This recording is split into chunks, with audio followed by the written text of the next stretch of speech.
A forms CCP lattice, B occupy half of the octahedral voids, O occupy all the tetrahedral voids. Calculate the formula.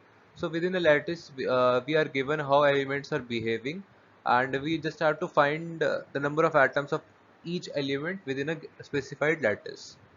So CCP lattice of A, that means A has 4 atoms per unit cell, and for B we know that B occupies only half of octahedral voids.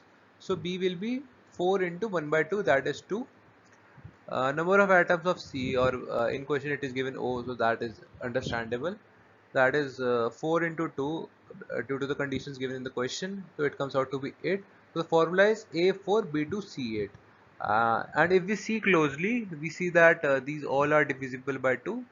So for the most basic formula, for the element, we can take the common factor, that is 2 out. So it comes out to be A2 B C4, or maybe O4, accordingly you can see. So that means our option A is the correct answer.